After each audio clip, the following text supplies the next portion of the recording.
The next model we're going to cover is the path. Let me move to one side because I want to present it from here.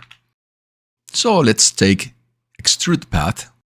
As usual, you have the output, which are static mesh, volume, and dynamic. We're not going to cover that. What is interesting is the width mode. At this moment, I'm going to take the interactive. And let's check what this does. Well, I'm going to start creating my path. And the first thing you need to know is that you will be snapping unless this option is not selected. I like to have it snapping because, as I mentioned before, it provides me a bit of control of what I am creating. So let's say that I want to create a path like this one, and then I'm going to close it. As soon as I close it, I am open to the option of creating how wide this path is going to be. If you're using the snapping tool, you're going to be constrict for the snapping, but if you remove it, then you won't. As usual, I like to work with the snapping tool, so I'm going to leave it in something like 0.5 meter. When I click, now I will be in control of the height. This is the last parameter.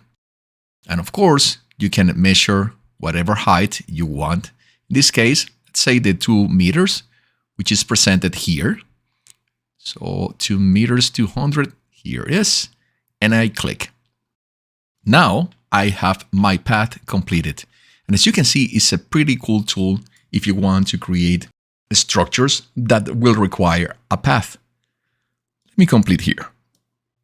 The other interesting thing to do with Extruding Path, let me take this space to present it to you.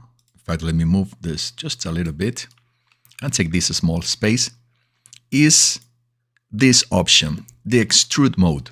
I am going to select this one, which is called Ramp Interactive. And you can see here that you have a parameter which is the ramp start ratio and extrude height.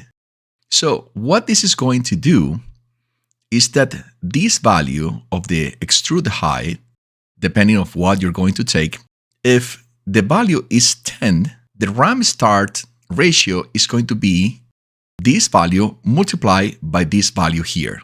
So the beginning of the ramp is going to be a lot lower than the end of the ramp. I'm going to present this, changing this value a little bit. Let's say that I want that the beginning of the ramp is going to be 50% in height of the last part of the ramp. So I'm going to multiply this for 0.5. I want the 50%. Now let me create my ramp. I have to close it, click, make my ramp. And now, as you can see here, you will check that the beginning of the ramp is 50% less height than the final part of the ramp. This is really amazing. Let me complete here.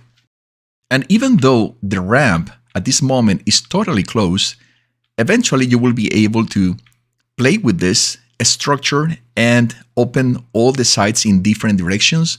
We're going to get to that. We're going to play with the model and do other crazy things.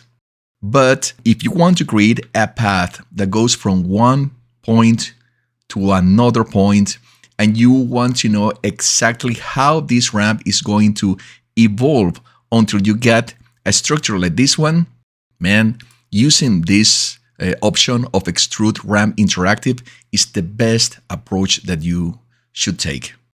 So this is the Path Extrude. Again, I invite you to test it to check how this works because it's really, really amazing.